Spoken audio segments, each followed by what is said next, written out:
আমি কার প্রিয়জন আর কার প্রয়োজন এই দুটো বিষয় বুঝতে না পারলে কখনোই সঠিক মানুষ চিনতে পারবে না।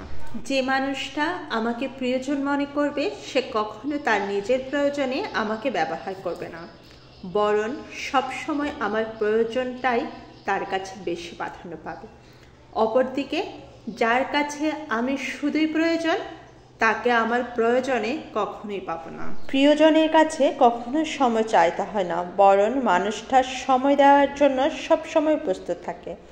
সময় তার কাছে চেয়ে নিতে হয় যার কাছে আমি শুধুই প্রয়োজন মাত্র, কারণ প্রয়োজন ছাড়া মানুষটা তোমাকে বা আমাকে সময় দিতে পারবে। ভালোবেসে পাশে থাকা আর আগলে রাখা দুটো এক কথা নয়, কারণ তুমি যার প্রয়োজন সে শুধু সময়ের ব্যবধানে তোমার পাশে থাকবে, আর তুমি যার প্রিয়জন সে সব সময় তোমাকে আগলে রাখবে। জীবনে কারো প্রয়োজন হতে পারা কঠিন কিছু না, কঠিন কারো প্রিয়জন হয়ে থাকাটা। প্রয়োজন বদলে যায় কিন্তু প্রিয়জন বদলায়। আসসালামু আলাইকুম, সবাইকে স্বাগত জানাই নতুন ছোট্ট একটি ব্লগটি দেখার জন্য। আশা করছি সবাই আল্লাহর রহমতে খুব ভালো আছে। ছোট্ট একটা ব্লগ শেয়ার করছি, দুপুরে রান্নাবান্না থেকে শুরু করেছে। আর আজকে দুপুরে রান্নাবান্নায় থাকছে ভুনা খিচুড়ি। তো ভুনা খিচুড়ি আমরা কম বেশি সবাই পছন্দ করি বাসায়, বিশেষ করে আমি এটা সকালে করতাম। আমার শ্বশুর আব্বা যখন ছিলেন অনেক বেশি পছন্দ করতো। শীতের সময় প্রায় 2-3 দিন পর পরে আমাদের খিচুড়ি রান্না হতো। আজকে একটু ফাঁকিবাজি রান্না করার জন্যই দুপুরে ভুনা খিচুড়ি করছি, আর সাথে হালকা কিছু রান্নাবান্না থাকবে, যেমন বেগুন ভাজা, ডিম ভাজা আর কয়েক পিস মাছ ভাজি করব। বাচ্চারা ডিম ভাজা আর বেগুন ভাজা দিয়ে খেয়ে নেবে, আর মাছ কয়েক পিস নিয়েছি। তো সব মিলিয়ে অসাধারণ একটা আয়োজন ছিল। আমার কাছে কিন্তু খুবই ভালো লেগেছে, আমার ছোট যাওয়া আছে সাথে।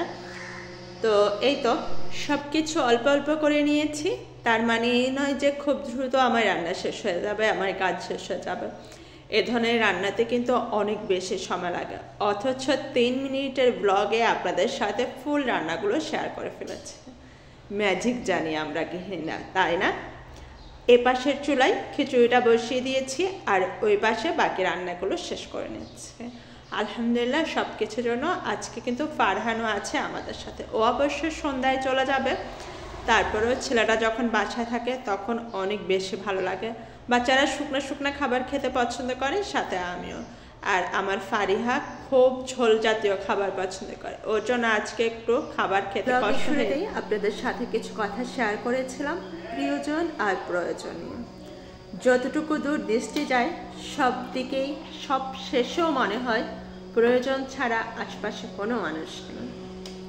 কিন্তু প্রিয়জন হাতে গোনা যে কজনই থাকুক সবার যত্ন নিন, সবাইকে ভালোবাসুন, আগলে রাখুন।